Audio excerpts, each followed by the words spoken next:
Welcome to the Opinionated Arguments Pod. It shows ARSNL.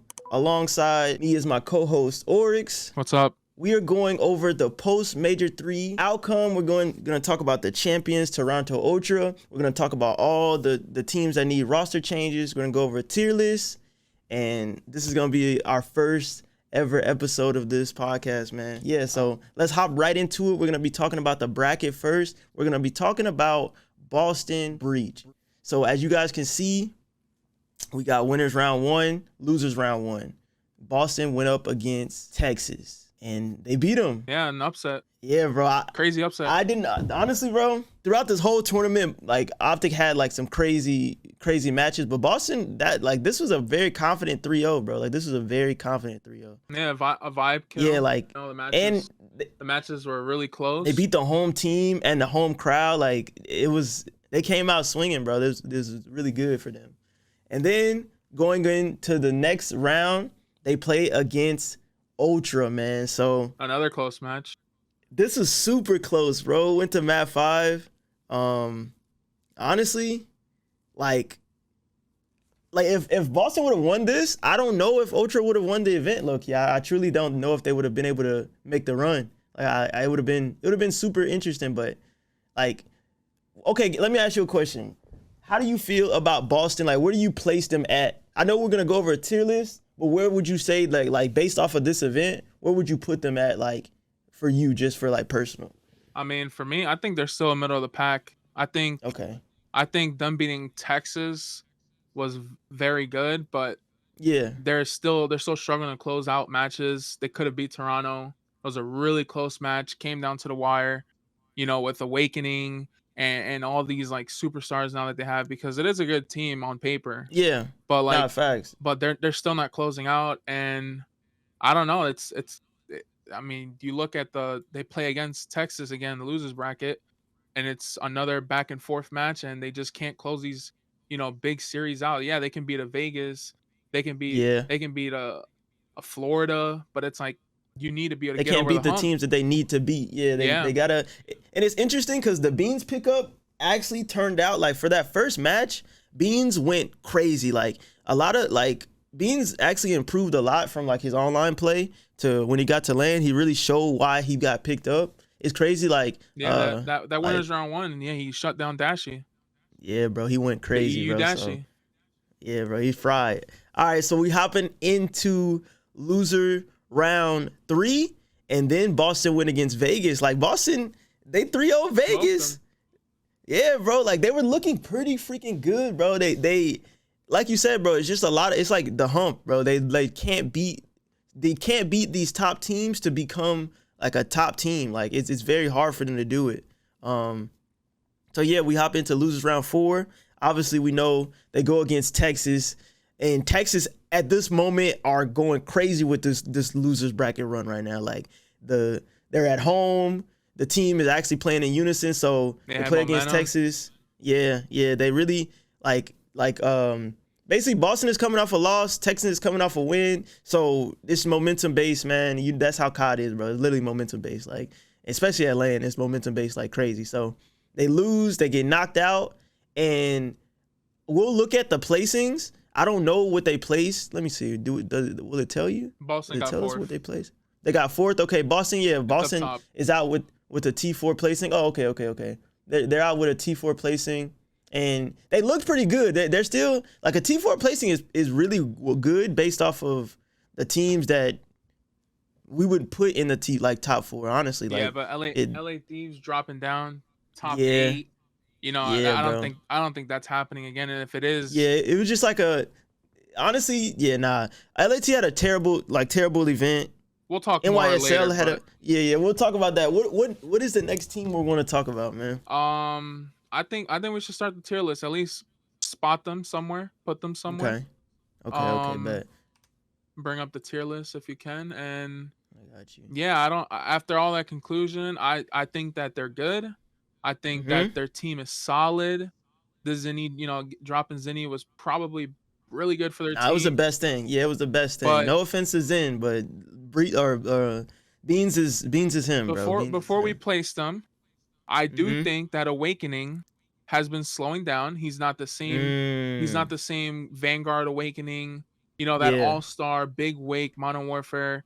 Yeah, bro. Takeover wake. MW19. Like, Yeah, yeah. and I think that they need a little bit more of their ARs to step up. Beans has been doing really Yeah. good, but Awakening needs to show more and do more and become that slayer that he's used to being.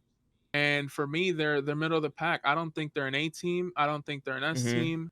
I think they can beat the bottom tier teams. I think they're consistent against them. But when it comes Yeah. to the top 4 teams in the league, it's like, It fluctuates. It yeah, fluctuates. Like, it's very on and off. I mean, they beat yeah. Texas, and I thought that they finally reached their potential. But I mean, some might say the matches were so close it might have been a fluke. Yeah. And you never I know. feel you. So we agree at B. You agree at B, or you want to put them lower than that? I think they're best in B. I think that they're top B. And okay. Yeah, I think they made a good placing enough to maintain B.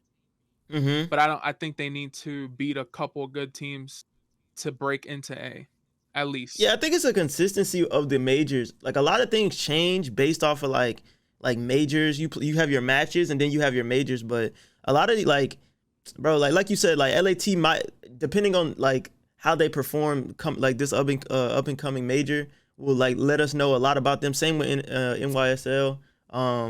Yeah, like Boston has to like. It's a consistency thing based off. It's literally a consistency thing. This league is so competitive, especially when it comes to like these top 6 teams. It fluctuates a lot, but yeah, I'm good with them at B, to be honest. Yeah, I know. All right, man.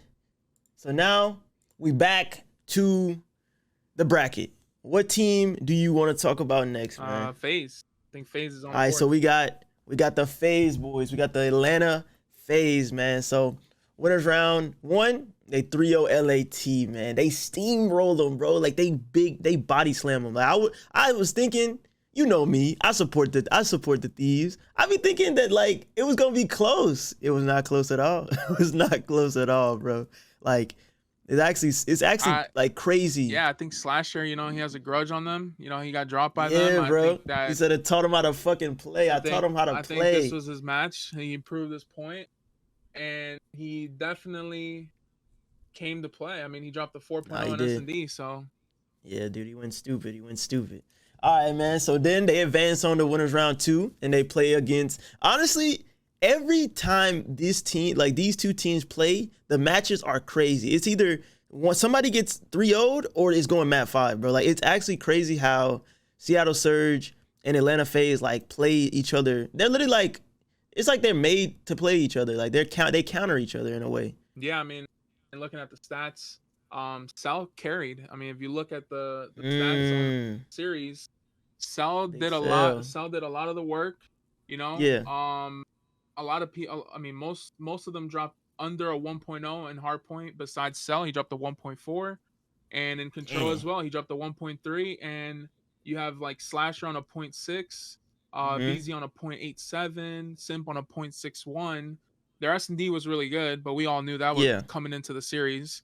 And the respawns, I think Cell, carried the weight and performed like most, slayers on each team should perform. Yeah, bro. And like the one thing that popped out about this series is that last round, bro. Where the Simp play. Yeah, the dead silence, hip fire. Knocking heads off, bro. I was like, yo, like they have the ice, bro. That's crazy. They have the ice. They do, bro. They really clutched up, and Pred was LePred, bro. He was going crazy, bro. Like we'll talk about how that team went, but yeah, Pred probably deserved that win more than Atlanta, but. Yeah, but they were saying Optic Pred, bro. They were literally saying Optic Pred. Yeah, we'll talk about that on the losers match. I got you. Yeah, man. So jumping into the winners finals, man. So we got Atlanta FaZe versus Ultra, bro. This was surprising for me. I'm gonna be honest with you. Like, I thought Scrappy, bro. Scrappy can shut down Cell. That ice, and then you wanna know what's crazy? The pickup, the new pickup that they got really helped like Kleenex show, bro. Like really helped yeah. him like pop off. Like I was super confused when Standy got dropped because I was like, yo, like this team seems good on paper. Yeah. I think more on the And Atlanta side though. On the Atlanta side, yeah, I think that Scrappy, goes good against Cell, and it's a mm-hmm. really good matchup. And then Inside and Slasher, I think that AR fight is where they overtake, because I think Abeezy and Simp are obviously better than Kleenex and Hixie. That's not a question. But I think the AR battles is where Yeah, where it Toronto comes down to. wins. Yeah, they have And the edge. I think S&D, I mean, if you look at their S&D match, Abeezy and Slasher have a .29 in Jeez. S&D. That's not good whatsoever. Cell obviously dropping a 1.5. That's normal. But Cause of Snake but King. if they're losing their S&Ds, that's their bread and butter for the Yeah. whole tournament, the last two majors. And yeah, I think Toronto just has that edge on them. And yeah, Atlanta, it's good, but Toronto just has a better roster. Yeah, I got you. So they get knocked down to the losers finals, and then they play against big boy Texas, man. The momentum loser bracket run. And yeah, I think the same thing that happened with Breach is the same thing that happened with Atlanta, bro. That momentum, like when you play against Texas, it's just that momentum, bro. And you coming off a loss, like you're coming off a loss, Optic's coming off a win. We know how it goes, bro. So let's go back to the tier list, man. Go back to the tier list, and let's see where we putting them at? They S or A, bro? They're S or A? I don't think. I mean, they're a consistent top three. I don't think they can get out of us. I think at every major they have a chance to win. I think at every major they are close in finals, and they can play against anybody. Obviously, Toronto has a number on them, but they can play against 99% of the teams in the league and perform and be consistent. And their best, in a best of 7, they're scary to play. They play more S&Ds, and you don't want them in that grand finals because they will win. And that's it. That they're just really good. Yeah, like I was very iffy about the Slasher pickup in the beginning of the season, but he has proved, like, obviously it was never to doubt his skill. It was just more about how would they mesh together. But honestly, bro, like over time they've got over the hiccups of like losing crazy like throwing matches and stuff like that, like choking matches. Honestly, yeah, like they're at a crazy level. Celium is the Snake King. Like Simp is actually playing really, really well. Abeezy has been playing really good like throughout the whole season.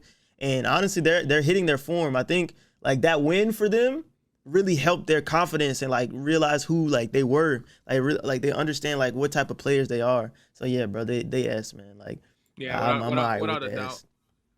Facts. All right, man. So we back to the bracket.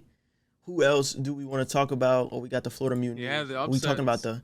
Oh man, we got the Florida Mutineers, I man. mean, LA Thieves Jeez. fans are scared of them. I think Florida's nice online. They did really good. Um, I think that. I mean, let's talk about their first match.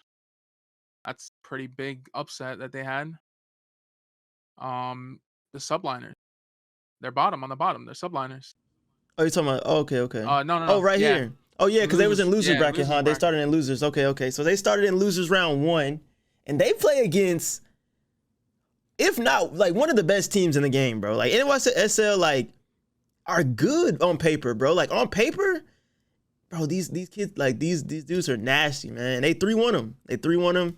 Like it's insane. Like I don't know, man. I'm happy for the team. I'm happy for like just overall. I think the vibe of the team has changed a lot too. Like a lot of the changes were like confusing, but they know that they knew they need to make the changes. So like overall, I'm really happy. Like this team is performing somewhat better than they are. I Like mean, than yeah, they. they won 2 hard points against subliners. Yeah, bro. Like what? That's Florida winning HPs? Like And then they 6-1 them in S&D. That was yeah, another bro. That's their crazy bread and match. butter. Like that's their bread and butter. And YSL is good at S&D too. Nah, they really like showed their strengths. Like they really showed their strengths this seat, like or this match. If they would have played like that throughout the whole tournament, they probably would have been good. But like that's what makes the good teams and the bad teams bad teams. Like it's about that consistency factor. Yeah. So Wait, I think before we move on, I think that fellow pickup for the respawn has been really good. Has brought them structure. Has made them play way more patient and a better trading style and getting these hills and actually with with the sub duel now, I think Capsule brings a lot to the table. I think that going against Hydra, who's a top 3 player in the league right now, and being able to beat them in 2 hard points can say a lot. yeah, nah, it does. It speaks volumes, honestly. It speaks for the potential since like this is a freshly new team. Like yeah, they played matches, but this is their first major together. Honestly, I like the team, bro. I like the team. I don't know where they would be at. They're still like in my opinion, like a lower team, but like I think it's competitive. I think this team can compete. So yeah, man, we hop into lose round 2. We got them going against OpTic, man, and OpTic is starting their losers bracket run right here. So they just get hit by the train. I'm not gonna lie, I was scared about this match though. Like I had flashbacks of when OpTic lost to Florida, and they were doing pull-ups on they were doing pull-ups on Albagra, and I was like, yo, like I don't know, but then this is a new team, bro. I think I'm not gonna lie, I hate to say this, and this might be crazy, but like, bro, I think Scump might have had like a mental block against Florida, bro. Yeah, no, I think I want to say this. shotzzy, I know we're going to talk about Texas later, but Yeah, shotzzy took over in the control drop in 34, winning them a you went crazy, 3-2, round 5, close control match, which to me, if, Texas wins a control in the series, I think it's game over. I think that's their yeah. weakest point, and I think that, shotzzy taking over, we're going to talk about Texas later on, but shotzzy taking over at this major, it's helped them a lot. Yeah, And it did. Like, I mean, we're going to talk about roster changes later on and, Pred, but for the sub duo of Hugh and shotzzy, I think this major has showed way more progress, more productivity. They can actually perform, and Seattle really isn't, or not Seattle, but Florida isn't known for having a sub duo. So I think that, yeah, it helps, and shotzzy going off just shut them down, and this is their run. This is the start of their run. And Florida just had a bad hand. They just played the best team, the hot team. yeah. They ran into the train, man. They ran into the train, and that concludes Florida's tournament, low key. So Florida got top 8, T12. They got top 8. They got top 8. So with LA yeah, Thieves. man. Hey man. Yeah, bro. Jeez. That's I mean, we're gonna talk about LA Thieves later on, but that's a big deal. Top 8 with LA Thieves. It is. That is, bro. And like, knocking out subliners. Let's just put that on the line too. Nah, that's tough. Like that is true. That's true, bro. They literally knocked out subliners. Like subliners got double first rounded, bro. Like imagine they match up against Vegas. Yeah, like or they match up against Thieves or some other team. Yeah. Nah, that's interesting. That's super interesting. All right, so we had the tier list with it. And where we put them at? Me personally, I'm putting them at D. I can't, like, only reason why I'm putting them at D is because they have potential, right? But the potential hasn't like fully formed. I think that like this team could be a low, like a C team, or even like I don't know if they could get to B, but like D for now, because okay, let me ask you this. Do you think Florida is better than Thieves? Florida isn't better than Thieves. Okay. Or Vegas. Okay. Or Boston. Okay. So they're top 12 for sure. Okay, so but D, are they D or C? Are they a top 12? Are they or are they like a lower pack? Because I think top 12. There might be some C teams on for top 12. I don't think all top 12 teams. Yeah, not all D. top 12 is D. Yeah, facts. I think they're better than Ravens. I think they're better than LAG. Okay. And I think honestly, I think they're better than Florida. I think if they match up on the right day, on the right maps, or not Florida, rokkr. I think they can beat rokkr. So would you put them in C? I think they're C. I think. Okay. Honestly, I'm gonna be honest with you. Based off of like what we just talked about. Yeah, subliners. They're better than a lot of teams. Yeah, they're better than a lot of teams. And yeah, like the fact that they knocked out subliners and they placed the same as LAT. I'm okay with giving them C simply because, bro, they're better than they're better than at least 3 teams. Yeah, I think And they knocked out one of the top teams. I don't think they have big names on the roster. I think if you look at them Yeah, on but paper, they're definitely they're capable play of. style, they're gritty. You know, Yeah, they man. play like rats. You know, they play that like Yeah, they got that ratty play yes. style. And I think in this game, if you can, you know, get away 1 kill and not get traded, that's a big thing. And they're good at that. And if they're S&D, you know, if they maintain a good S&D and they can get them scrappy wins on respawn, I think, you know, like rokkr isn't consistent on anything, and I think them fighting with rokkr, you know, Vegas, all like these 3 teams fighting for the 8th spot for champs, I think that Florida can go up there and, you know, a couple top 6, a couple top 4s. If they reach top 4 at a major, that can change it all. Yeah. Nah, 100%. 100%. But I'm on board with that I for don't sure. think they're better than Vegas.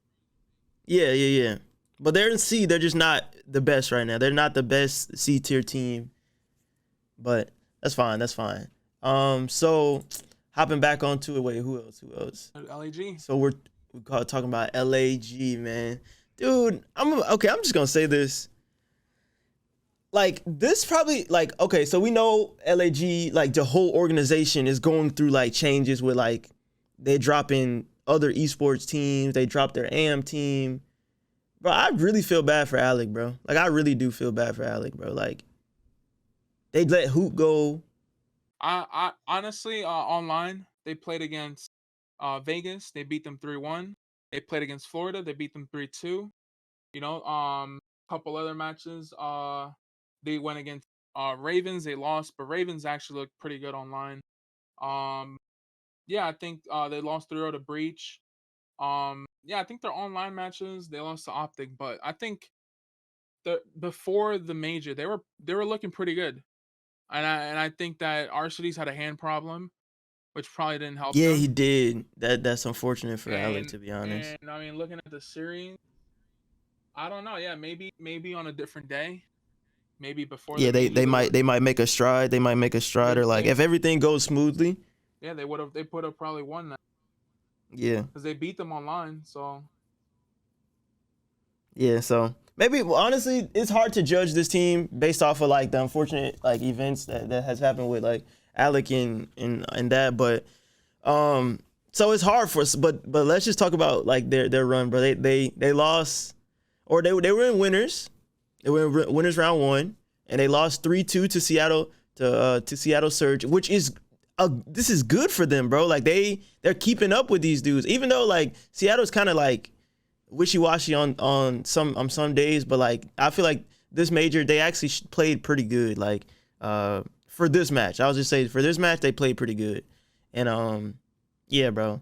Like was there any standout players of this series? Obviously we know LePred, like, but for LAG, like was there any standout players or did anybody pop out? I mean we're gonna talk about roster changes later on. This team definitely needs one.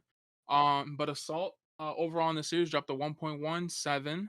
Everyone else had a ARSNL with a 0.75, Exceed with a 0.9, and Joe Deceives with a 0.83, which I guess yeah they're playing a pretty good team, but also Assault actually kept up, and yeah I think Assault looks better than ARSNL right now. Maybe the hand problem. We don't know how many matches it was.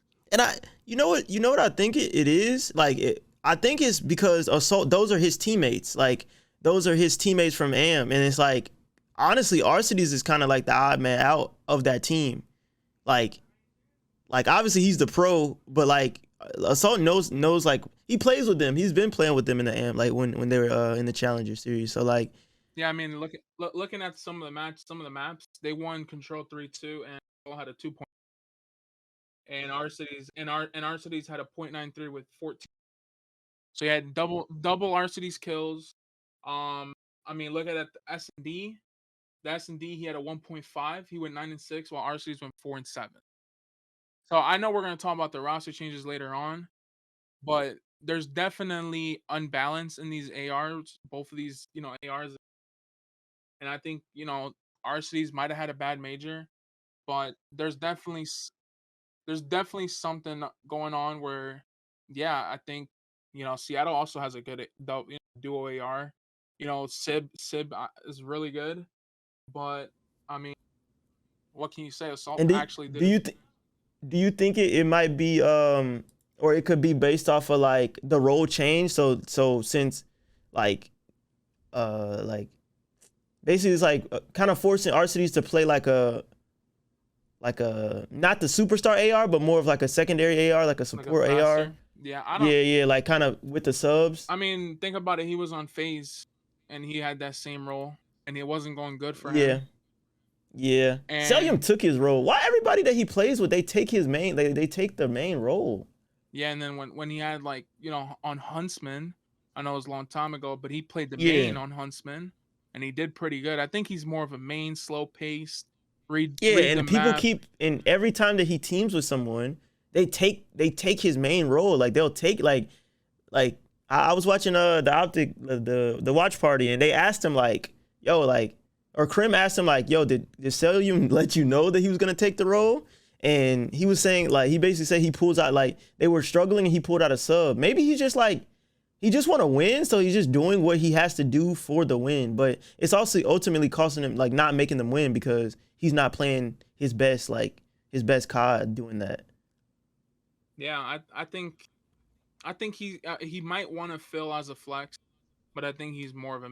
He's a main, yeah. He's a main for sure. And Assault isn't gonna play a flex. Yeah.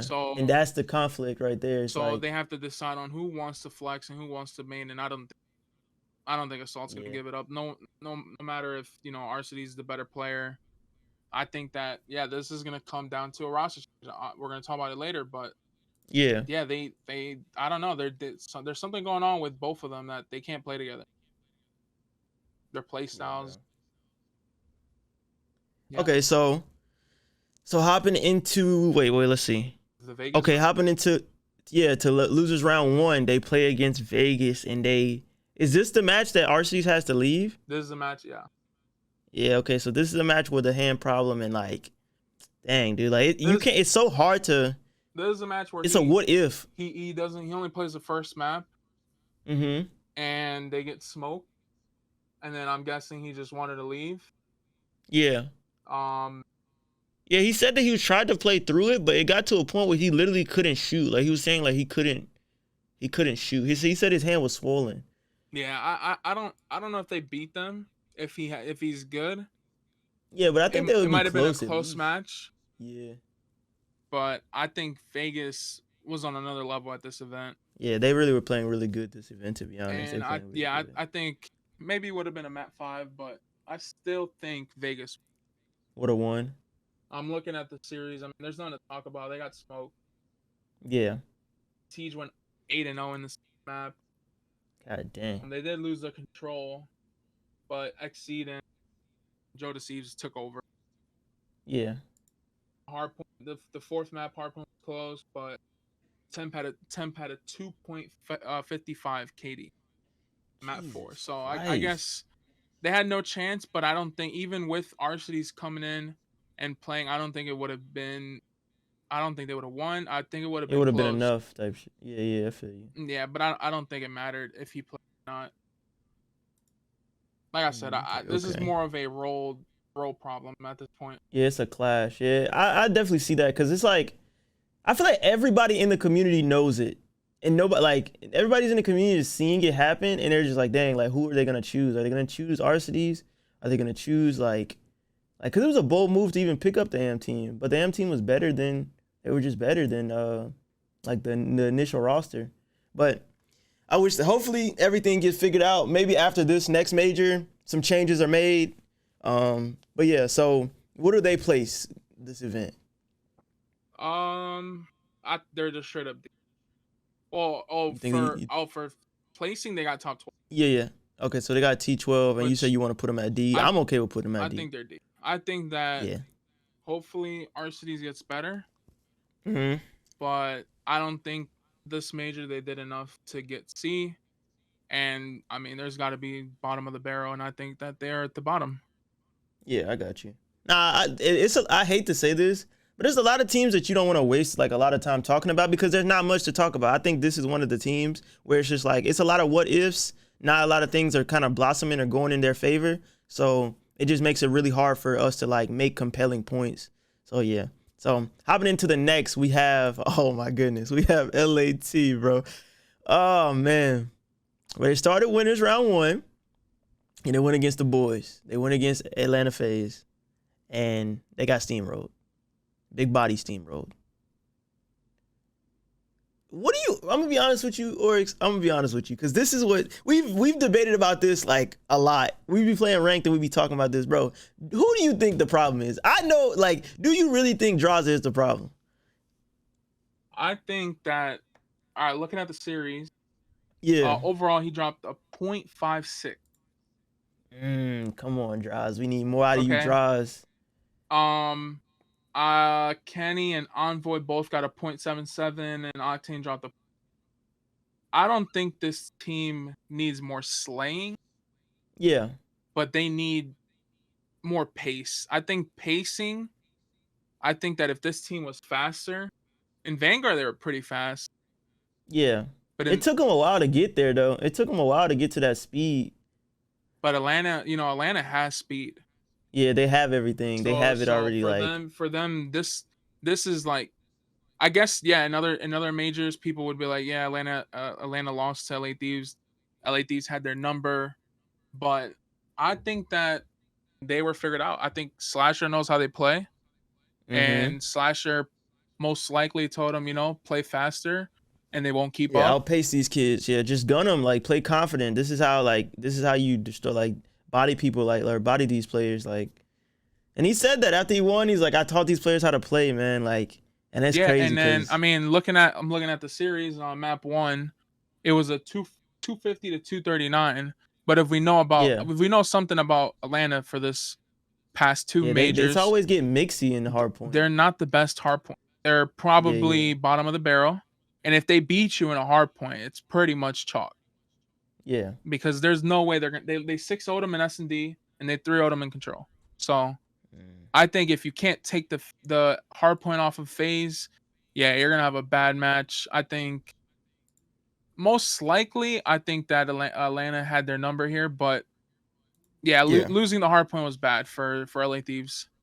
Yeah, because it's a momentum thing. One thing I definitely noticed about this team is like they're super momentum based. Like, they have their ups and downs, and it's kind of like the Vanguard season where like they were so up and down where you don't really even know where to freaking put them. Like, it's so confusing watching them. Like, sometimes they look godlike, sometimes they don't. But I'm gonna be honest with you, for the most part of this game, they have been like struggling, man. Like, they've been really struggling.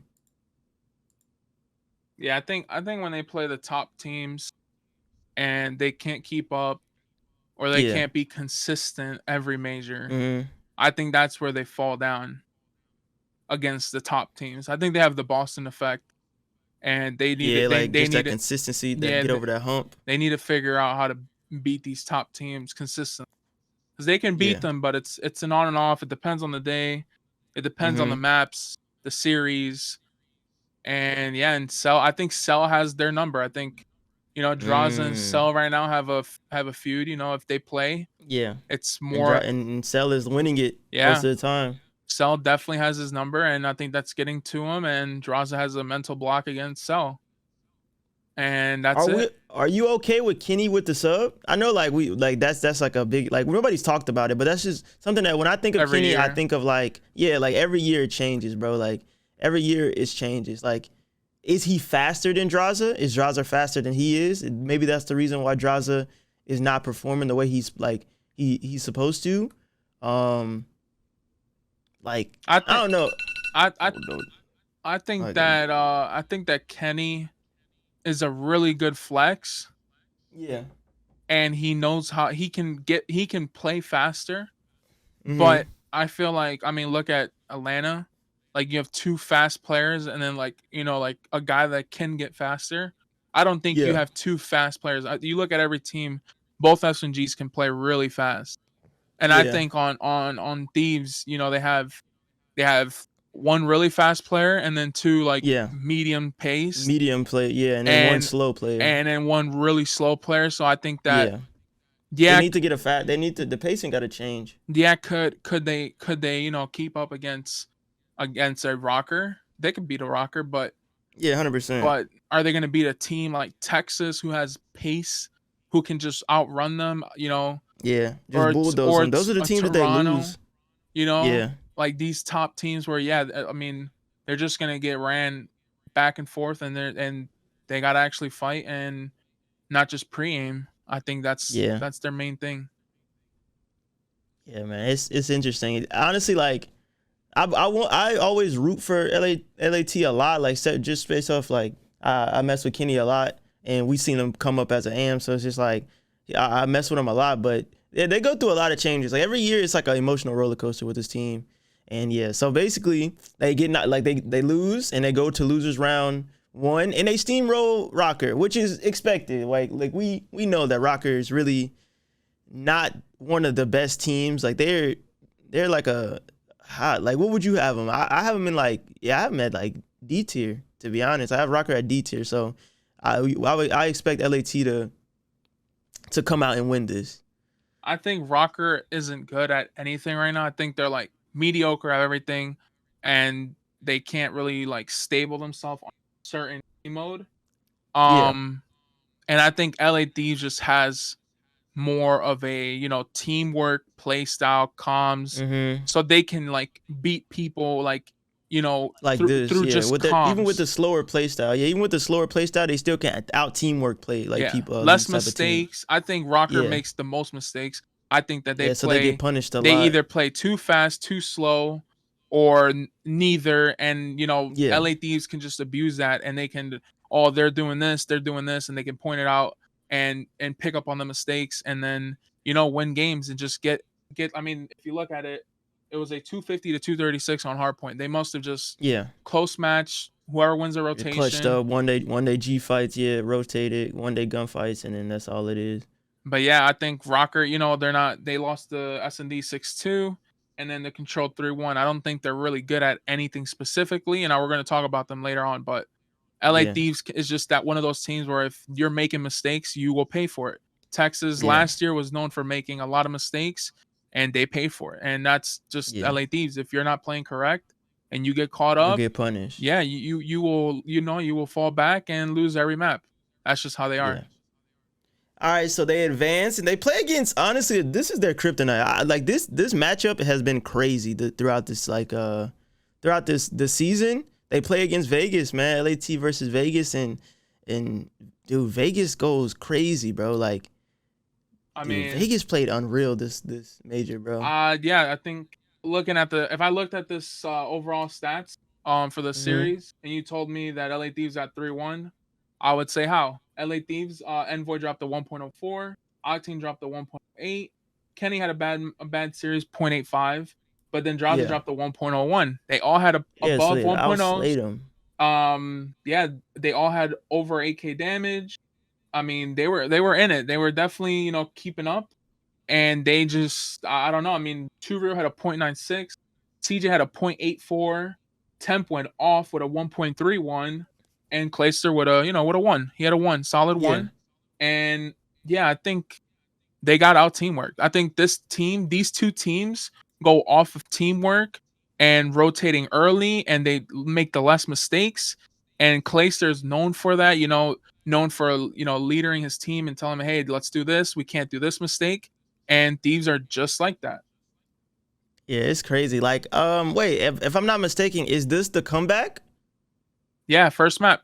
This is the hardpoint comeback. Yeah, Jesus. Yeah, so like they just lost complete fool. Like they literally choked like I don't even know what the points were, but it was like 100+ point lead, and Vegas came back and went crazy, dude. Yeah, I think that Legion just they're just a better they're what Thieves was last year. Just a better teamwork. They don't have the slaying power. Yeah, Temp can go off. But I feel like this team just works on teamwork and making the less mistakes. And in hardpoint, they figured out, hey, look, we're doing this wrong, and they changed it, came back, and won.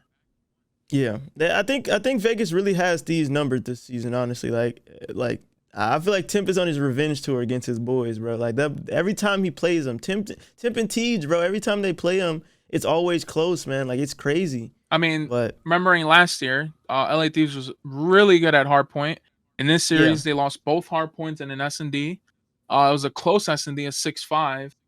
But they won the 3-0 control. Thieves 3-0'd Legion. And, I think that just them hard points, they got to get better at hard points. They were able to pull out, Vegas was able to win those hard points. And those are, the deciding factors, honestly, bro. Like, that first map and that fourth map, especially if you didn't win the S&D, you're kind of, it's kind of mixy. They kind of made their cushion with the control, but control is such a throwaway game mode for some teams. So it's like, all right, you beat us in control, so are you gonna beat us in hardpoint? But we already beat you in hardpoint one of the game one, so are you gonna beat us again? So it's just that mental climb they have to make. But Vegas looks good. Thieves ultimately get knocked out, and what do Thieves place? They place the same as Florida, right? 8. Yeah, they place TA. So I think we're gonna go in. I think before the major, they were coming in maybe top 4, maybe pushing top 3. Because Texas really wasn't top 3 team, but I think they were a top 3, top 4, and they went against a really good Vegas team or Legion team, and I think they met their match. This is their match this season. They played their best match. I don't think they're losing their top 3. They're obviously not top 3, but I don't think they're dropping the top 6. But I feel like they'll be able to maintain it. But these types of events really kind of make you look at the team in a different type of way. Yeah, I mean, looking at the teams, let's just we're not gonna put subliners on a tier right now, but that's what they're compared to. Thieves, subliners, who's better? Texas, who's above each other? They're fighting for this top 3 spot because obviously there's a top 2 confirmed top 2. And FaZe and Ultra. There is just every major they cycle, and one goes up, one goes down. Who's better? And I think Thieves this major played a little better than Subliner. Yeah. And I say, Thieves should stay in A. I think they have a chance of coming back. I know that every major it's a different story, and maybe next major they go 5-0 online and they win the whole thing. You never know. I'm good with that. Honestly, I'm good with that. I definitely think that I'm ready for the end. We're getting close to the end of the season, and this is normally when the time Faye or Thieves really turn up and show their full potential. So I feel like this next major will make or break whatever opinion or wherever they're gonna be standing at. But for the most part, I agree with the A. I honestly don't. Dude, these teams. It's very clear cut. I think the only maybe last major was kind of mixy, but this major was very proven. It was, I don't know, it's so confusing. It's so weird, but it still gives you you can still see what teams are good and what teams are bad. It's very clear cut. Yeah. But yeah, man. So we're gonna hop in. Who we got next? We have, oh my goodness. We have London Ravens, bro. So they started in losers, and they play against Texas at their first match, dude. But this match was actually really close. I think I think this goes for their online matches. I think if you grab a coin and you flip it, and that's their games. You flip a coin, man. They might beat you in a hard point. You might beat them in a hard point. Dude, they're so off it's and on, bro. Completely random. They don't have a map, but they can beat you on a map. I don't think they have a pool of maps that they're good at. I just think that you spawn in and they just play, and it's like rain play. If your teammate pops off, you win that map. Good. Yeah. If they don't, they don't. It's exactly that. And they came out swinging, bro. They won the hard point. They literally won the hard point. ASIM went crazy, and Nasty did good. Nasty had a really good event this event. I'm not gonna lie. He played really good. I was very surprised with his play style, and I was ready for. I didn't think Paul should be on the team. I know we said we're gonna talk about roster changes and stuff going later down the line, but yeah, bro. Paul was the one person that was popping out to me because Scraps came in and I was iffy about Scraps, but Scrap proved himself in a few matches. He proved himself, but yeah, Paul is definitely on the chopping block for me. Yeah. Going over the series, looking at stats. Scraps had that. They changed roles with Nasty on the flex, Mm-hmm. and they gave Nasty the AR, Scraps on a sub, and Yeah. Nasty dropped the 1.30, and he actually did good against Texas, and Scraps did a 0.87. Not bad, but he's a sub Yeah. player. He's getting baited. He's going in, doing his job. He had 10k damage, which is still really Yeah. good. Nasty had almost 13,000. He had 12,800.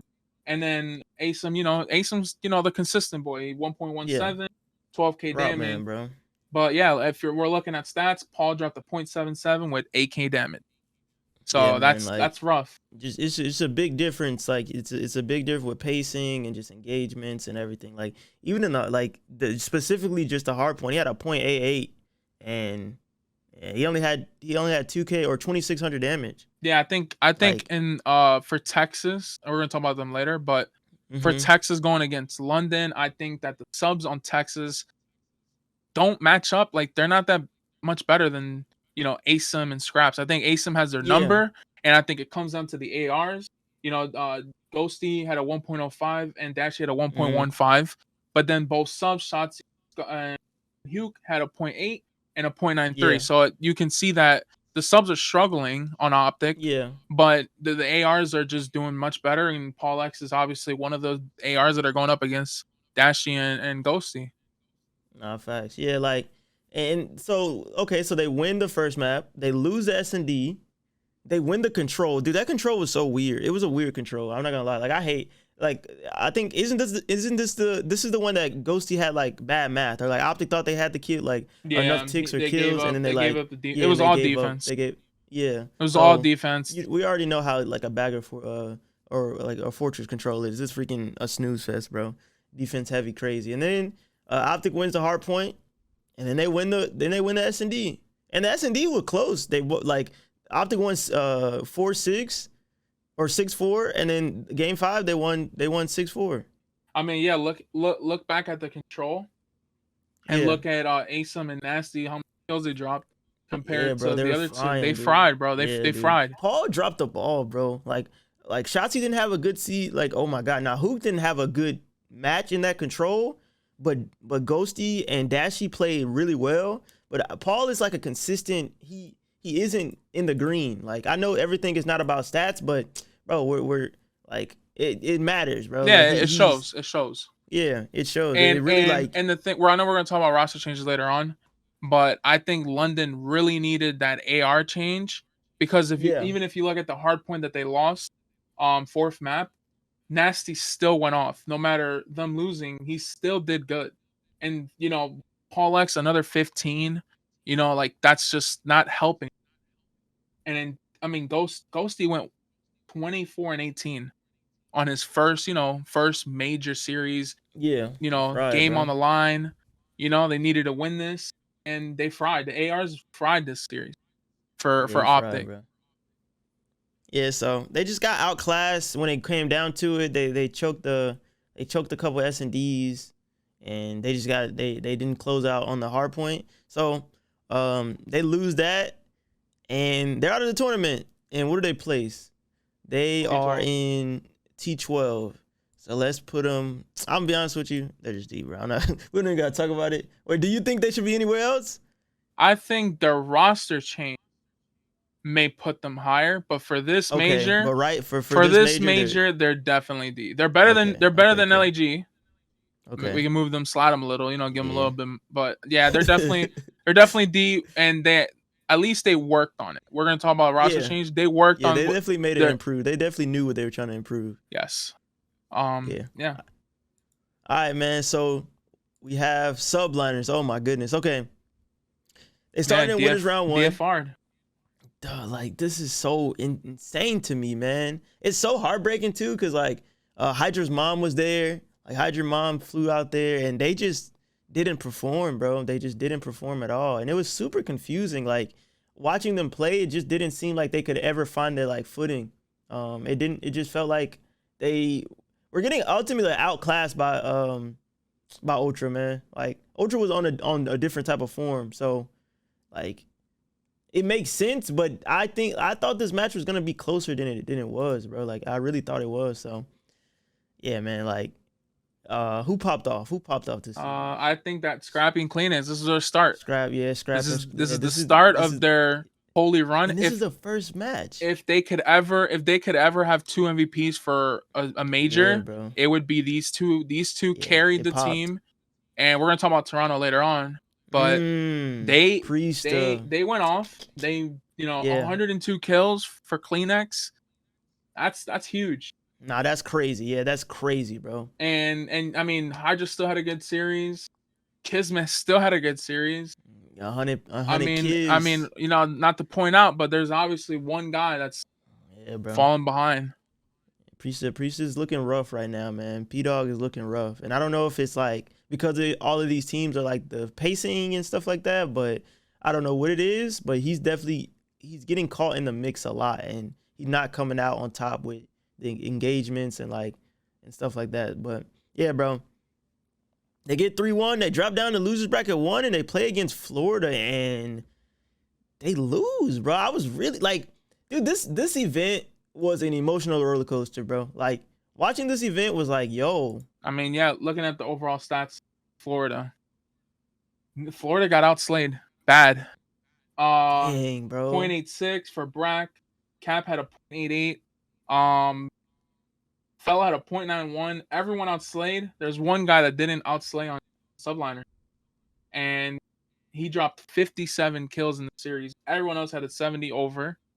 And dang, dude. Yeah, I think that Priesta. I mean, we're gonna talk about roster changes, but there's obviously one guy that needs to get pointed out on this series. And I think he's just suffering. I don't even think it's like a skill issue. I just think he's suffering based off of their playstyle. Like, they're not like, okay, so they lost a hard point, and that's such a important, like, dude, map 1 is so important, man. Map 1 is so important. And then, like, S&D, they got 6-1, and, like, they won 3-0 under control. And, bro, but they lost a hard point again. Florida won 2 hard points against NYSL. Yeah, they're bread and butter. I think, New York's known for a respawn, so.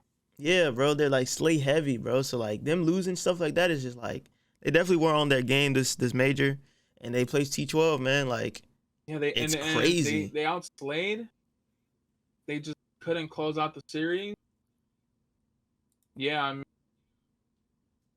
Priesta. I mean, I'm not saying Priesta has to drop a 1.5 for them to win every series. Yeah, but he has to improve 100%. You got to be flashy as a flex. Every flex on this team in these league, every flex is flashy. They got to do something. Yeah, they have that pop-off potential. And Priest is falling back, back when he was on rokkr, same thing. He was just falling off. Going through the blender. Yeah, going through the blender, man. You got to win them hard points. You got to win the race. If you're NYSL, you have to prioritize, like, that these are your bread and butter. You cannot lose. And it's crazy because it honestly was like, it came down to the rotations. Like, the hard point, the first map was 250, 244. That means that it came down to last-minute gunfights or last-minute spawn, and you just didn't secure it. And the same thing happened for Game 4. Like, Florida won 250 to 235. So they're getting close, but it shouldn't be this close. Like, I truly don't. Like, I know, like, the fellow pickup and Big Cap, like, they're like that improved it, but, like, dude, like, nah, man, like, you guys are NYSL, bro. You got Hydra, bro. You got superstars on this team. Yeah, I mean, take fellow or put fellow on instead of Priest, and I think it's a better team. I think it just comes down to Priest just not performing. Yeah, and 100%. And if you have a guy like fellow coming in the league and putting you down, he's hungry too, bro. Like, he's hungry. He just got into the league. He's trying to make it. Like, he's been a pro. He was in the pit for a while, but like he finally got the call up, and like this was his like, not breakout event, but this was for him to show people, like, I can compete, like, I can be at a top level.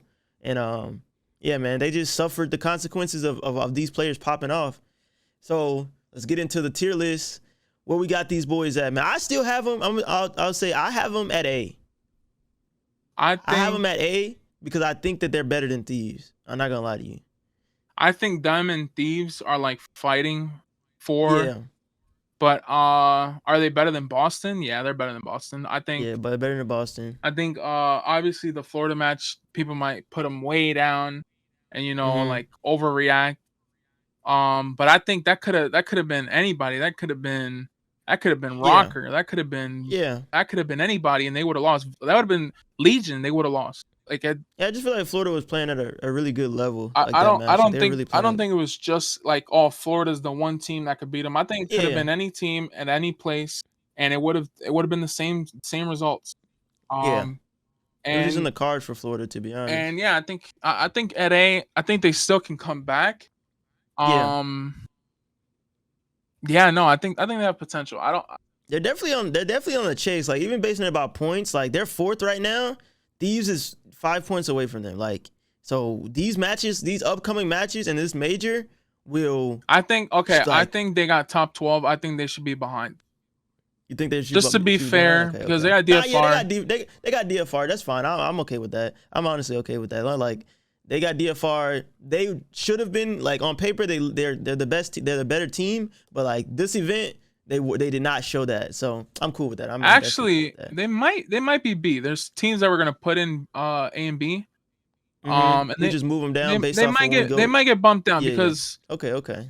I think Thieves got top 8.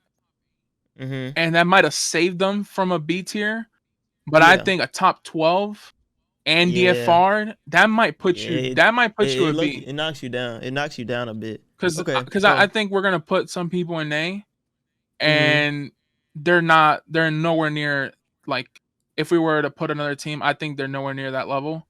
I don't think they're C or D. Yeah. But A might. At this event right now, if you got top 12, you can't be A. Like, you can't be A if you got freaking. They might be they're the best team in B. They're the best B. Yeah, they're the best B team. They're right on the cusp of being A. If they perform like they performed when they won the event or like got second or something like that, like they could be right there. So I'm cool with that. All right, so next up we have the boys, bro. We have the home team. We have Optic Texas. As we know, we talked about this. They got 3-0'd.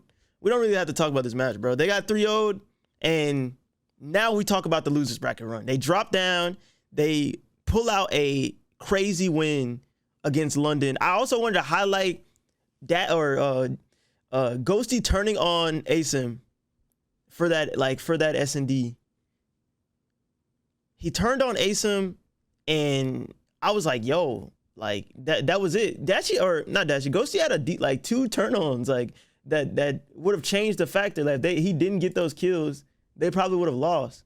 So they pull out a win against London, which was like, I didn't know if they were gonna be able to bounce back from getting 3-0'd by Boston, but they were able to pull it out. I think the London match was close, very scary. I think it came down to way too close of hard points, and the S&Ds were close.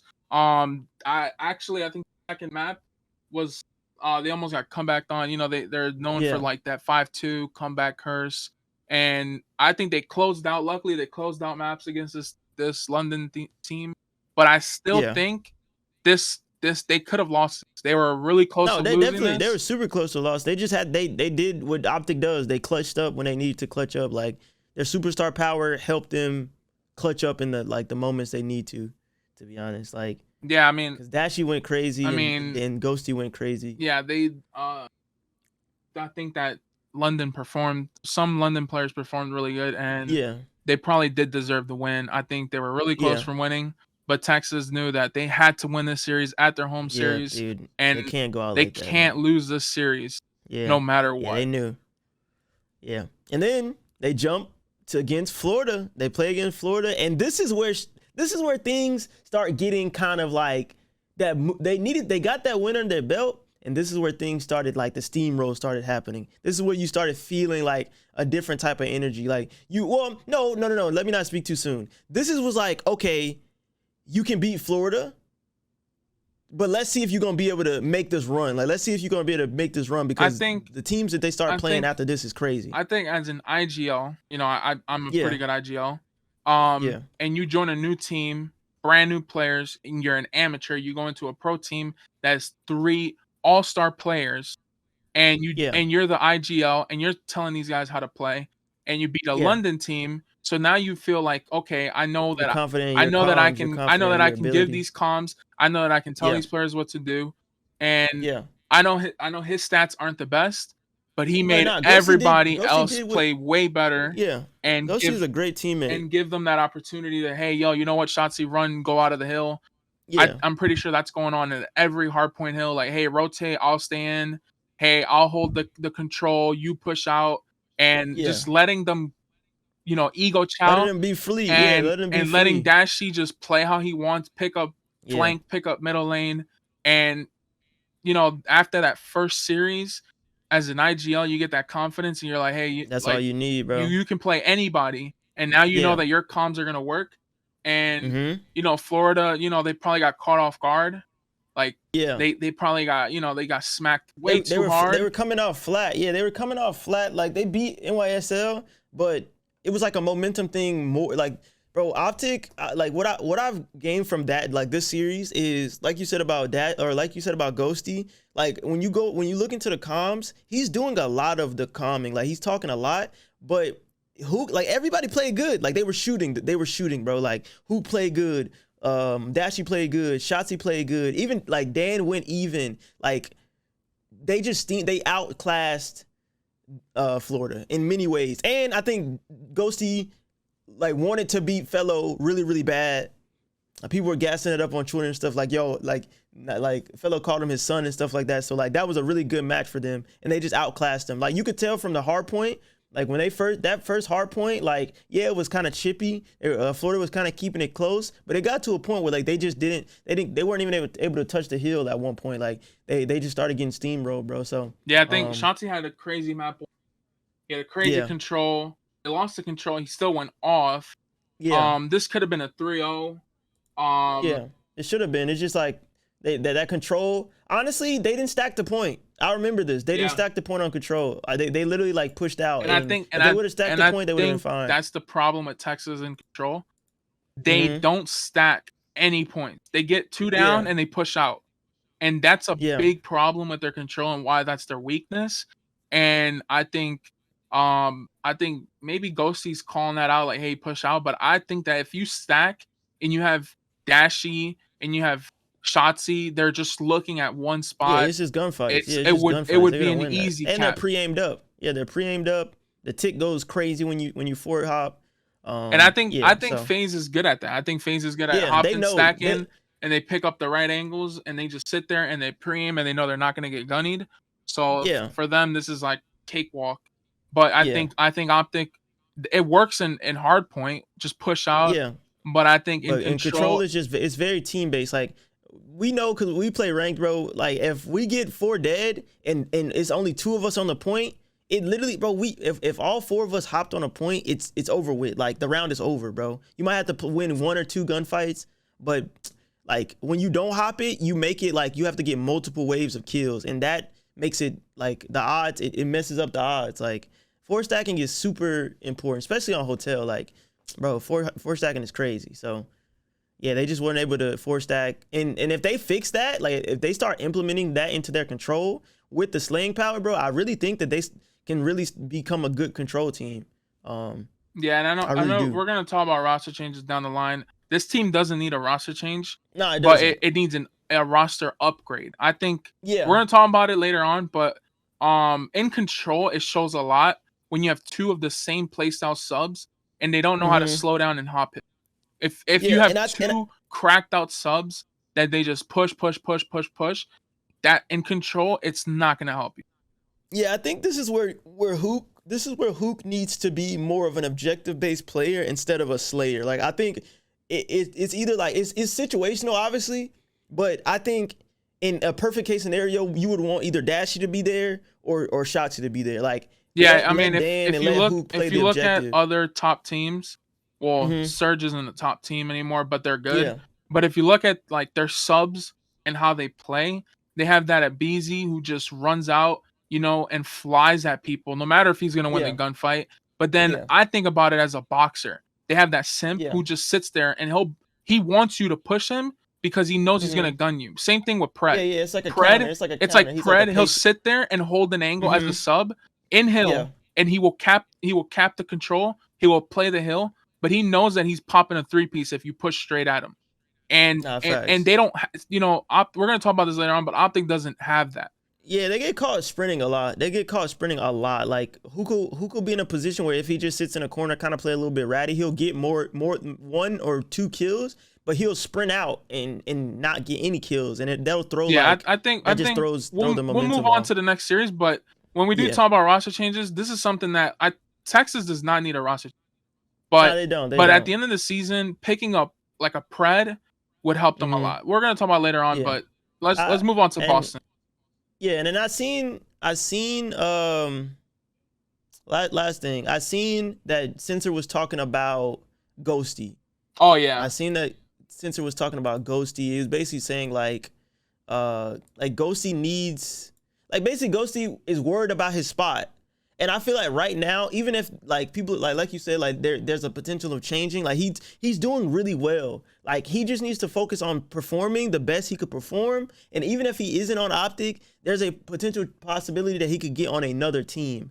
Worrying about that, like worrying about the outcome isn't gonna help you in these moments. So I feel like Ghosty's playing really good right now. I support Ghosty. I think he's a gross player. I think he's super smart. It's one of the futures of the league. So it's like I understand the stress of being on Optic and hearing the rumors and stuff like that, but I feel like if he just keeps his head down and just focus on being like the best him, he'll be fine. Like if it's in the cards, it's in the cards. If it's not, it's not. I think he's more scared of the fact that Illy can do the same thing he's doing, but slay a little more. And I think he's more scared of Illy just coming back and taking his spot than them picking up another AR, because it's basically like Ghosty just showed them the blueprint so they could just do like let Illy fill in, but Illy could make the same calls and just slay a little more, and it would be like an upgrade. But a lot of people think it would be like Sib who would take his spot next year, but I don't think that's happening, because Sib is really good unless Dashy can IGL, which I don't think he can. Yeah, I was about to say it'll compromise Dashy's role in a way, to be honest. Like it'll be a clash a little bit, but we'll figure that when that time comes, we'll talk about it. But hopping into this is like, okay, so what like I said before, this is the match that was like, if Optic wins this, they're the real deal, basically, in my opinion. I don't know why. Oh, the Seattle match? It was this match or FaZe match, bro. I don't know why. Like, it was this match or the FaZe match for me. Like, when they won this match, I was like, yo, this losers bracket run is possible, basically.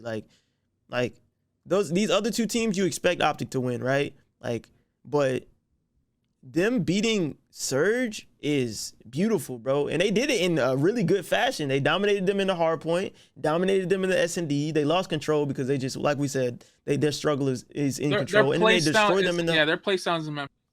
Yeah. And they destroyed them in the like the hard point. Again, like they 100-point clubbed them in the game 4. Or not 100-point club them, but they beat them 250 to 120, bro. Like they outclassed them on all ways.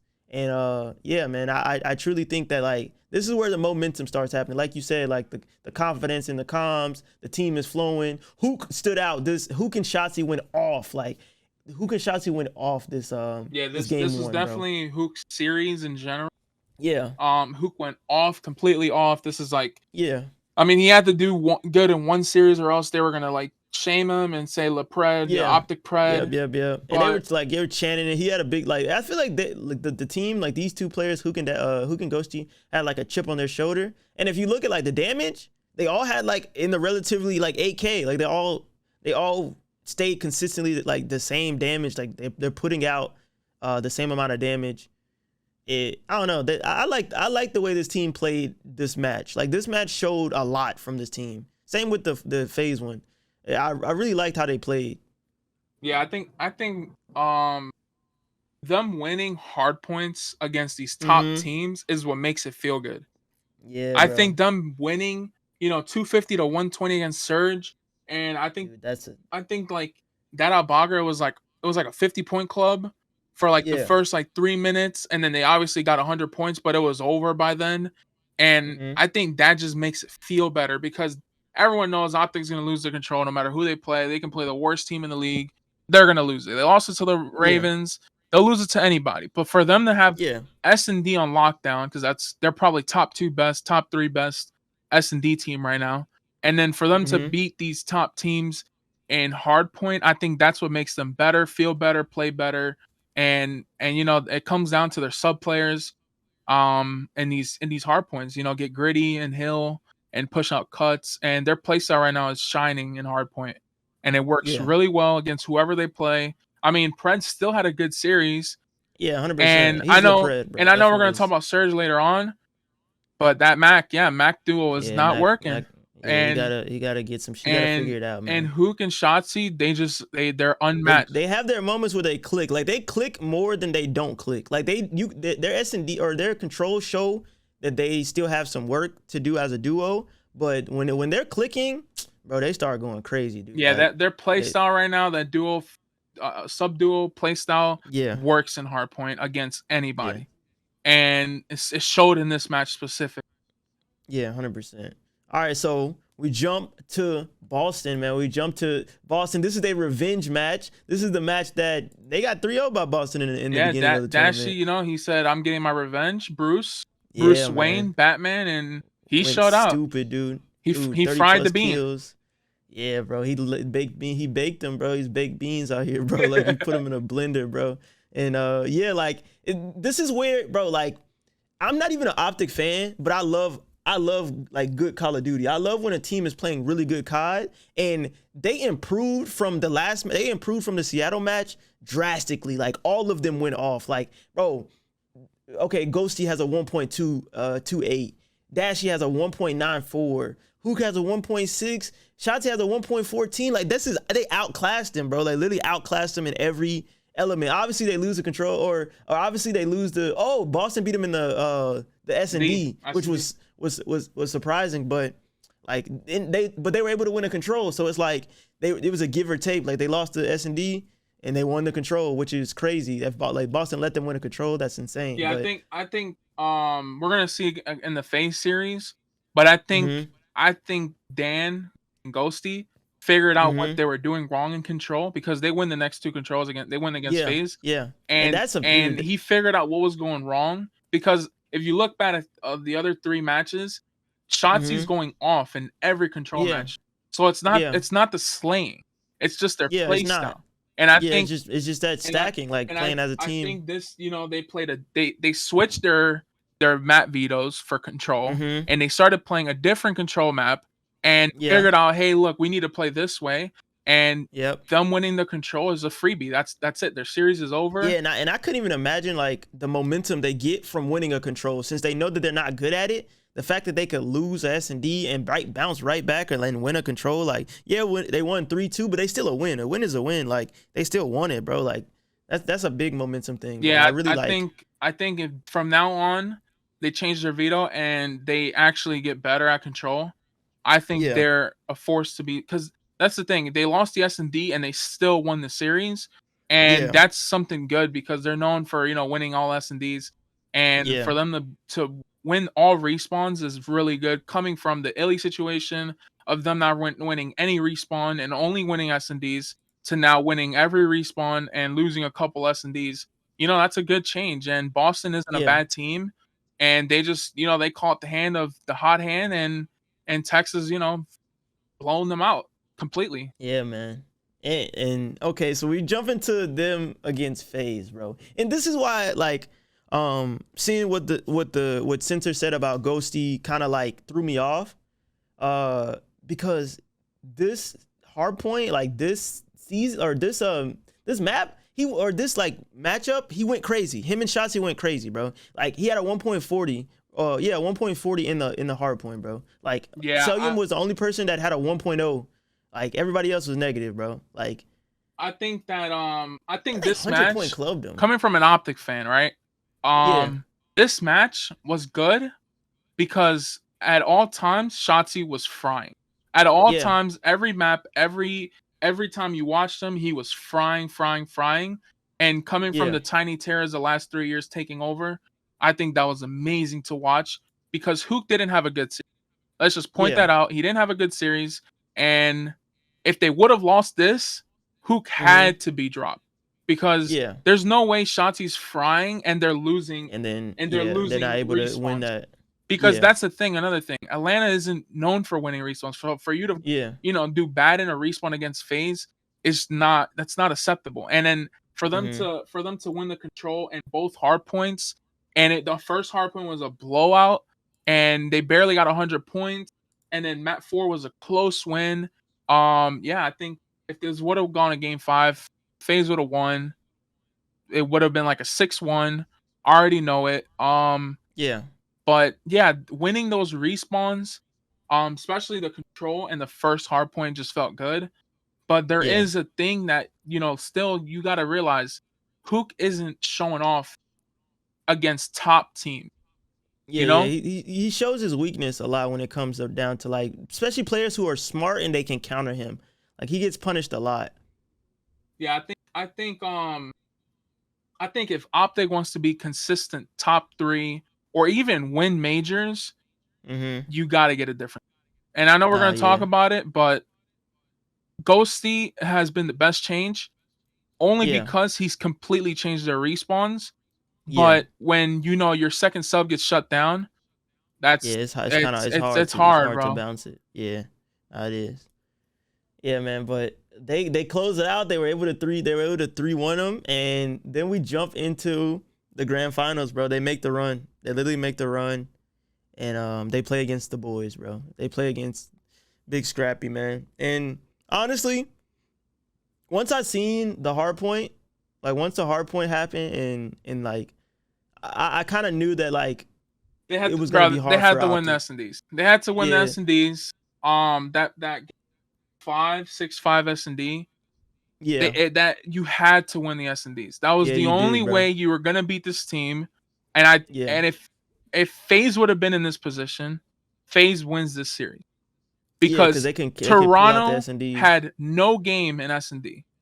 Yeah, Optic just threw every round, even if they were up 4-2 or 4-1 lives, they would throw it. It still was like it still felt like Toronto could win it. And you needed to close out these S&Ds because you might have been able to win a couple controls. They won the first control, could have won the second control.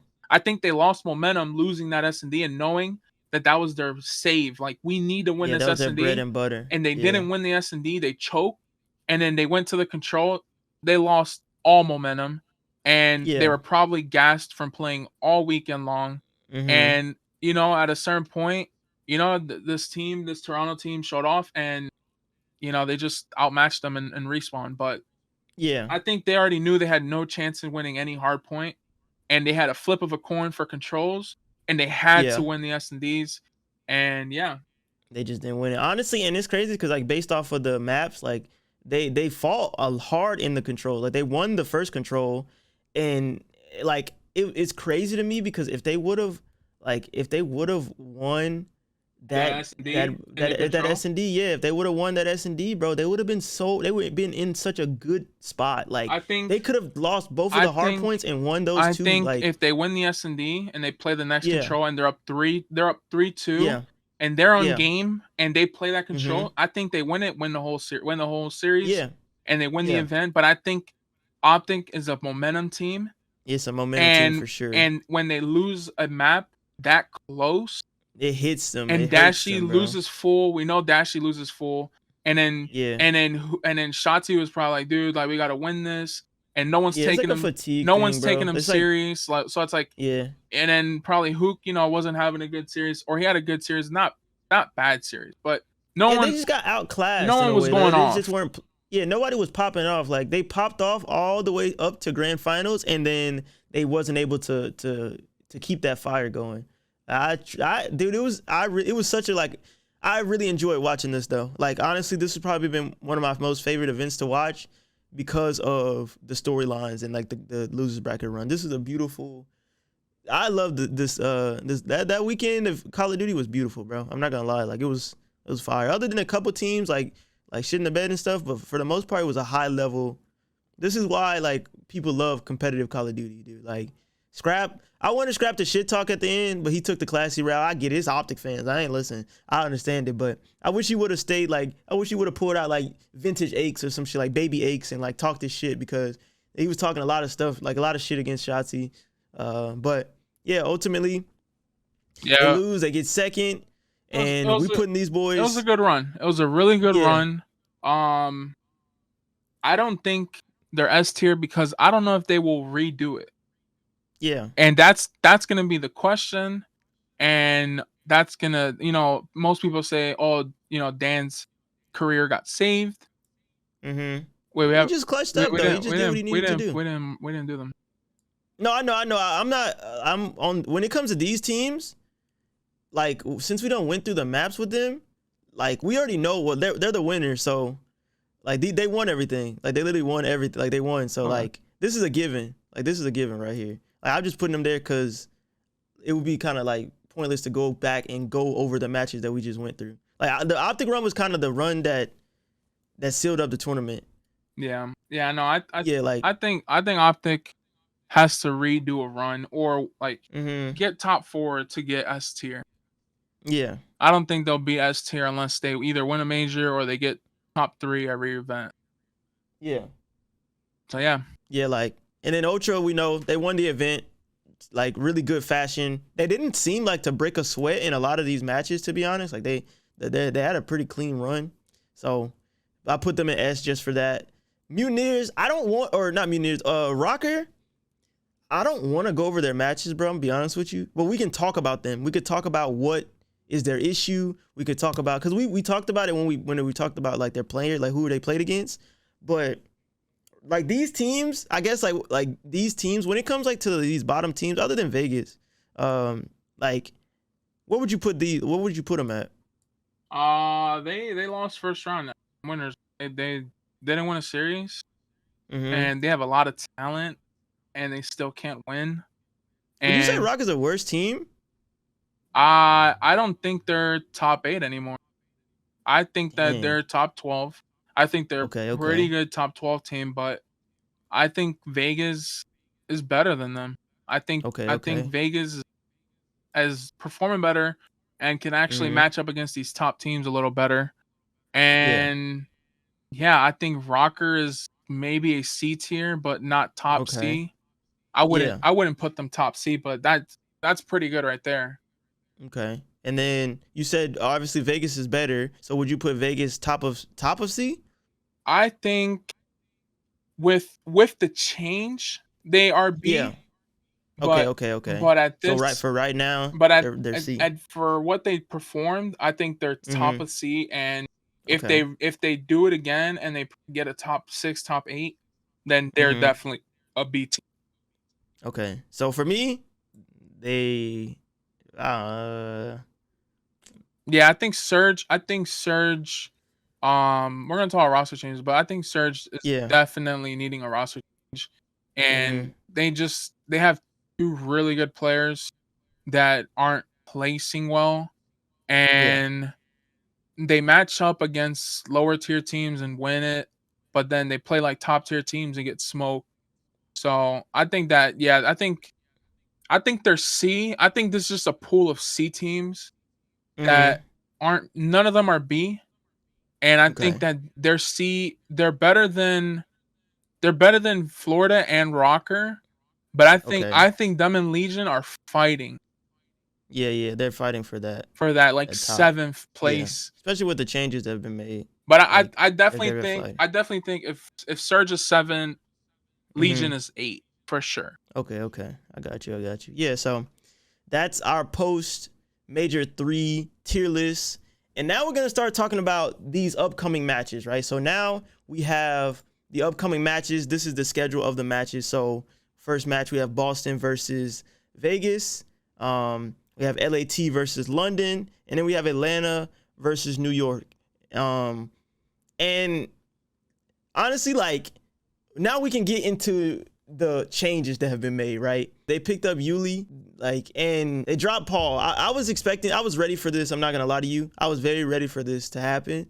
Ulis is up and coming challenge, or he's a pro now, but he's an up and coming challenger player. So I'm super excited to see how this match. Nasty showed him, like, he played really good last event. A7 played like good, like he always does. Scraps has shown that he can stay consistent. So if Yuli can come in and do better than Paul, which I think he can, I think this team will be all right, man. I don't know if they'll be like. I think they'll. Do you think this is an improvement?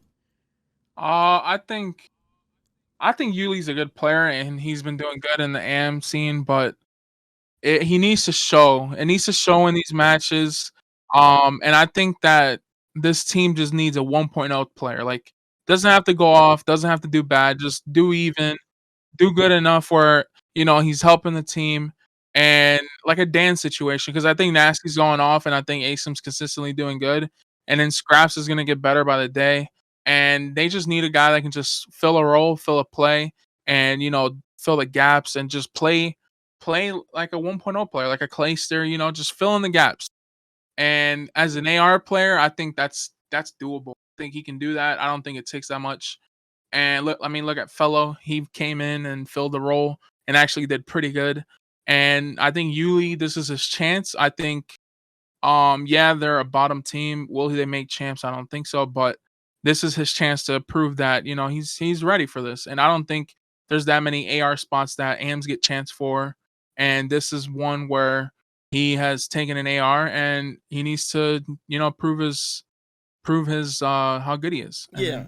And I'm glad that they made a change because they needed it, so that they're paying attention. Like everybody, like because London is like known for kind of delaying roster changes, but I'm glad that they're really making a change because they know how important these next couple of like these matches are. They literally know, like, understand it. So I'm excited to see this. And then we have Vegas picking up. So Vegas picked up Standy. And how do you feel about that? I think this is the change they needed. And if you get a certain Standy, the good Standy, the one that when he came in and showed off, I think if you get that Standy that's gonna outslay, I think he will help Tej, because Tej is more of that objective, slower pace. But I think Standy can play fast pace, get the kills.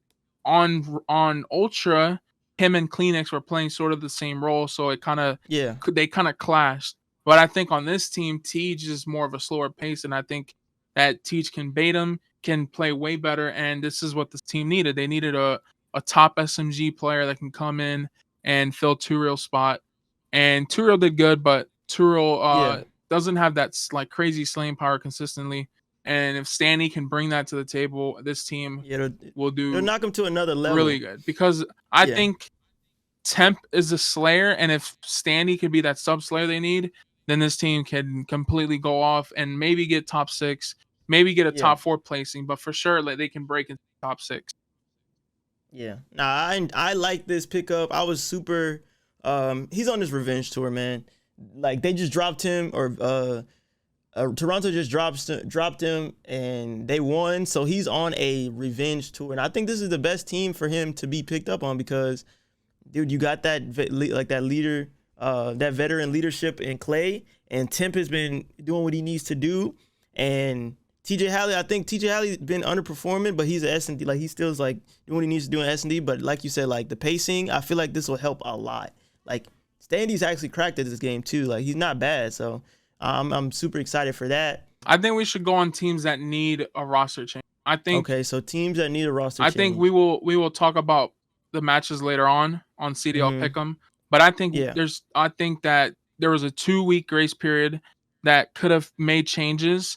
And I think that there's some players on these teams that have not been performing. I think that some players have, lost what they were last year, and coming in this year they were expected more, and they weren't performing. And at this point, Major 3, when COD champs, champs is coming, the last coming around.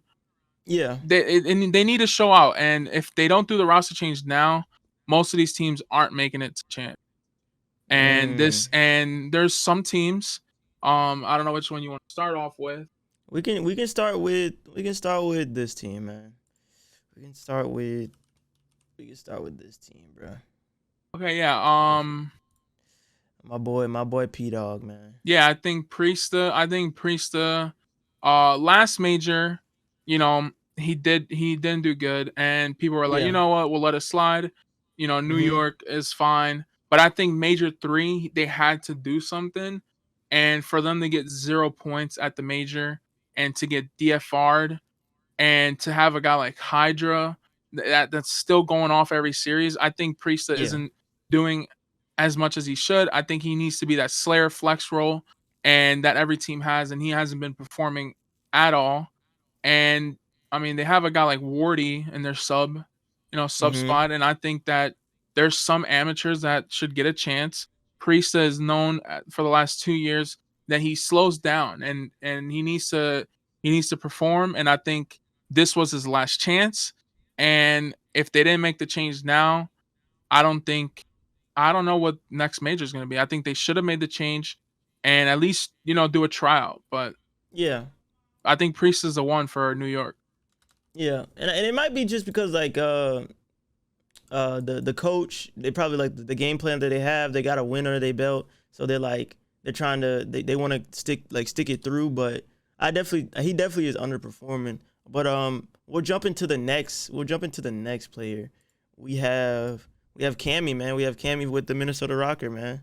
Yeah, I think when rokkr picked up Cammy, they thought about his Toronto, run where he Yeah, was Black Ops, like outslaying, Cold War and days. even Zinni says it like Cammy was the best Slayer in Cold War, Yeah. and he's the reason why they won so many events. But I Mhm. think that in this game he hasn't been showing that, and I think that rokkr kept attached, knowing that if they picked up Cammy could at least pull some weight, and I think he hasn't done that. And Cammy was supposed to join Optic, but he didn't. They passed on him, and I think Cammy has to show off because at this point they're depending on him to at least pop off some series, and he hasn't been doing that. So I Yeah. think this major was his last chance, and coming into Major 4, they're gonna lose the 8th seed, and that's gonna affect them if they do. And I think if they go up against a Legion right now, I Mhm. think they lose their 8th seed. And I think Cammy needs to step up, and he should have stepped up, and he didn't. And now I think they should have done the change. Yeah. I definitely like. Honestly, for me, it's very hard for me to like. Dude, I'm not a like roster changes are super like skeptical. But I definitely know that rokkr has been struggling, so it's just like at some point you got to make a change. Like you got to make a change. Like you got to do something. But like I don't know. I Yeah, think another another the market of players is so hard too. Like another just to zero find players. another 0 point team, another team that got Yeah. 0 points, and that's bad for trying to make it to Yeah. champs. I think subliners is a little higher, but I think rokkr's on that edge, and if they do that Mhm. again, they're most likely out, and Yeah. that's what they should have made a roster change for to prevent that. And this might hurt them if he doesn't perform in the next major. Yeah. Yeah. It's a lot, and it's like they might not get to champs. It's like so much stuff like long term. What could they be doing? But we'll hop into the next player. So we got Big Wake with Boston Breach. Um, how you feel about how you feel about Yeah, Big Wake? I think that they're not performing bad with him, but Mm-hmm. I think that he's known to be a slayer, another slayer Yeah. role, and Yeah. he hasn't been performing like other games. And I think when he was on Florida, he used to carry that Florida team a lot, and now he isn't performing how he used to. And Boston needs that Yeah, they one really do. top I think it would slayer. help Beans too. It would help him a lot. Like Beans has been performing. I think it would just help the team overall. Yeah, because when you think of Wake, bro, you think of like Big Wake, bro. You think of like a presence on the map, like Yeah, him being mono for mid or him not. 2019. Yeah, him being mid, him not being able to play at his standards. It's kind of crazy because the same situation with Cammy is kind of the same thing that's going on with Wake, just worse for Cammy. But Yeah, but yeah, dude, it's I think when another thing, I think when they picked up Cammy for rokkr, they were expecting him to be the Slayer role. Same thing for mm-hmm, Boston. When they picked up Awake, they were like, "Oh, he's gonna show off. He's gonna pop off for mm-hmm, us." And I think they're both in a situation. I think that Boston is at least performing better without Wake going off, and yeah, that's fine. But this is still concerning, and if they might not be able to break that top 4 if they can't get much out of Awaken. yeah. And okay, so we have the next player, which is Mac. Mac has been receiving a lot of hate, like a lot of hate. These last couple of games, he's been struggling a lot, man. Like he has a lot of ups and downs. His career has been a lot of ups and downs. And then rokkr, like, or not rokkr, Seattle is kind of like when you're not, like, Pred is doing what he needs to do, Sib is doing what he needs to do. So the two players that kind of fall are like Lamar and Mac has been struggling a lot, man. Like, Yeah, I think Mac isn't using Pred as other players would, and taking advantage of Pred going off and putting in a little bit more work. Yeah, maybe he's playing a lot of objective, but I think accuracy has taken that role of just sitting yeah, in hill and playing statue. And Mac should at least be showing a little more, like in the hook. Hook is at least has a series, but yeah, Mac had no series, didn't do good at all, and he was just not performing as a second sub should. And having the best SMG on your team, that should at least show for, and being able to at least do decent and not go double yeah, neg and play bad. 100%. Like, you can tell it's kind of like it would normally when you have a pop off player, it allows you comfortable to move freely on the map, even if you know that, like, they know that Pred is sprinting and like gunning, so he could be kind of playing kind of ratty, like playing ratty and getting into less gunfights, but shooting kids in the back, like, Yeah, so making you the can keep plays. yourself going. Yeah, like you don't have to be like frontline with Pred. You can be the support and be like hit your routes, take your routes and really like catch people off guard because they're so focused on Sib and Pred, and they know that where Lamar's gonna be at. So it's just like, this is for you to be a ratty player, bro. This is for him to go rogue and make like people like mess up people's setups and stuff. But he doesn't really do that. He kind of gets caught in the objective blender. I think that he tries. This team has the optic situation where these two players are playing the same way with him and Pred, and Yeah. he tries to fill in the Pred role when Pred dies, and Mm-hmm. doesn't have the gunny, and Yeah. he just loses the gunfight. And then even with Pred filling in and popping a 2-piece, still doesn't help him. And if he can't get the trades, that even makes it worse. So if he's not flanking or making a route or doing a run, he's just filling in gaps, like with Pred dying and not getting a trade, like that's not helping at Yeah. all. Facts. So now we have the whole team to talk about. We have LAT to talk about, and when we were looking at stats, we seen that Draza was the main one struggling. So, yeah, man, like, how do you feel about LAT? And then, do you think that they should replace Draza, man? Like, Yeah, what do you feel? I think in this situation, and this same thing happened last year, they were underperforming and something had to change, and they put Kenny at the sub and Draza at the flex. And it worked Mm-hmm. well because, Kenny was frying as a second Yeah. sub. And I think this year he works better at a flex. And Yeah. obviously that's his duo. Yeah. Him and Draza go back, and he's Mm-hmm. not going to take Draza off the flex. But I think the problem with this team isn't one player. It's just that we're not getting much out of Kenny, and then Mm-hmm. Draza is doing bad. So when you have two players not performing to a high standards, they're not going to beat any top team.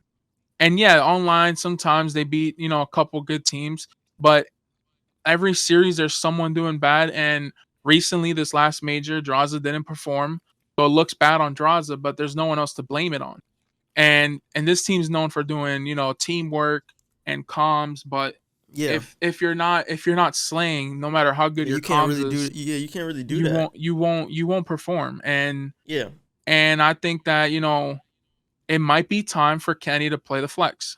Yeah, I really want to see Kenny as like maybe more AR flex than sub. I really want to see Yeah. if Draza can pull it out and do what he needs to do. Because they need like a true blue slayer, bro. I feel like they really do need someone who what Kenny does. When Kenny has his AR, he destroys, bro. And he's super aggro, like he's super aggressive. In this game, bro, as we know, bro, you got the freaking tack is crazy. It's a do it. You could do a lot with the gun. So I feel like it would fit his playstyle a lot, and I hope they commit to it. I don't know if he might not like playing with the gun, But I don't know. I feel like they definitely should try it out because they're getting to the end of the season, and it's just like, why not try it out? Like you tried other things, it has failed, and like yeah, you got second, but you got second at one event, but like ultimately these dudes want to win. So yeah, they definitely need to try something out, and I think like that's exactly like what they need to do is switch the roles again and see how it goes. Yeah, I think Envoy and Octane aren't the problem. And Yeah, I don't think Kenny's doing bad. Yeah, Draza might yeah. be doing bad, but it also It isn't just his needs fault. it's a It's change. It's it's just literally a definitely change. it's definitely a play style, and someone has to get dropped and put Kenny on the flex and pick up an SM. I think that will solve it. Okay, okay. And I think last year it worked because Kenny was frying with the sub, Yeah. but I think coming now this year this is different, and Kenny really hasn't went He crazy with hasn't the sub. blossomed. He hasn't blossomed with it. Like you haven't seen him pop off. Like, So yeah, I think, um, and Kenny has that potential. So like you said, I think he should be play way better with attack yeah. at any time. Like even if he's playing objective, and Mm-hmm. that would help him. And I think that the pacing is definitely messing them up. I think that they Yeah. need to play a little faster, and I think that picking up a true SMG or at least a faster pace SMG would work Yeah. a lot. 100%. 100%. All right. So last but not least, man, we have Mr. Colt Havoc, man, Mr. Greasy Gang himself for the Florida Mutineers, man. Um, like we put on the notes, like he's been underlooked, like basically like or he's been like people aren't seeing seeing basically uh like what he's doing on the map since since you done picked up like Fellow and Cap. He kind of is getting like outshined in a way, but we know Havoc as like being like a dirty work player, but I don't think he's been able to do the dirty work as much as he has been able to do in like later games, like when he was a pro. I Yeah, truly think like yeah, what's up, what's up. yeah. I think Cap has filled the Slayer sub role, Mm-hmm. and Havoc has let down and let go of the gas and has played a lot slower, and he hasn't been going off. Like he has his good Yeah, maps, but I feel like Fellow has brought a lot of teamwork, comms, and slaying, and Brack has the slaying and Caps has been slaying, and I think that Havoc has his games, but he's not consistent. yeah, And if he was a little bit more consistent and they played a little better, like their S&D has obviously lost a little bit of slack, and now they're like not the best S&D team. But if they're mm-hmm. relying on these hard points and Havoc isn't being consistent, then that might make them struggle against top teams.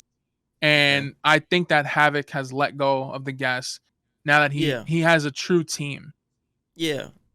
He kind of felt like that like OBJ objective like slower sub role, and ultimately that takes a damper on your stats, man. Like you got to keep the gas. Like you, even though you might be comfortable, you can't let comfortability stop you from performing.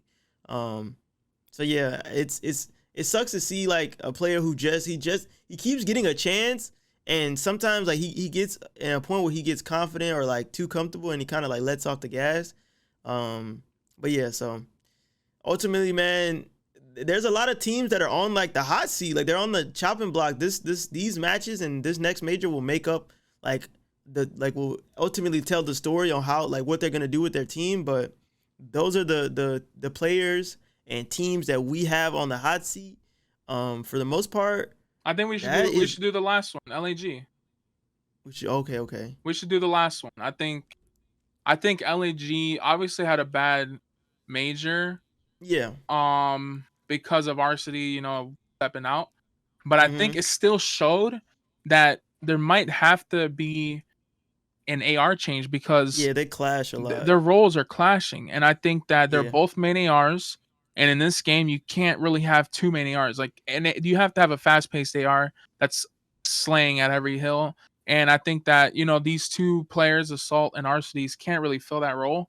And Yeah. they're like clashing, playing slower. And this team just needs a slaying AR, like a Mm-hmm. Spart. If Spart was doing good, like Yeah. slaying, it would have worked. But I think that Yeah.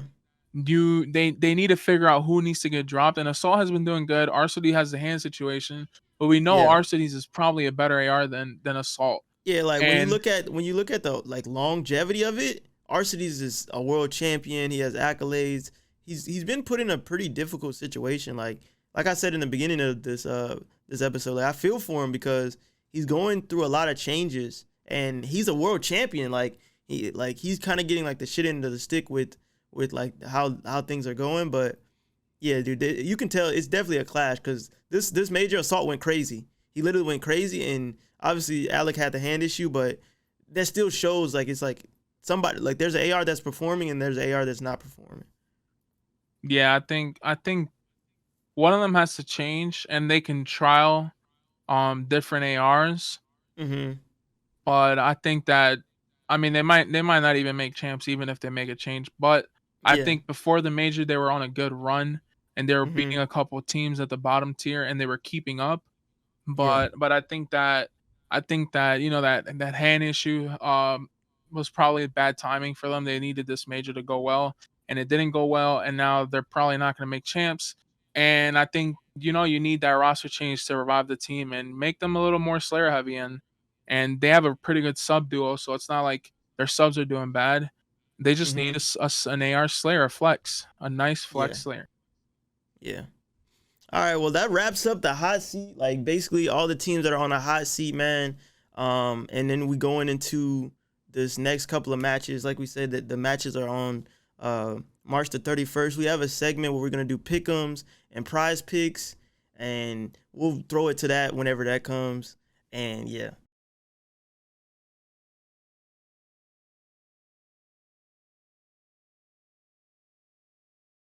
I think we're good. I think that was amazing.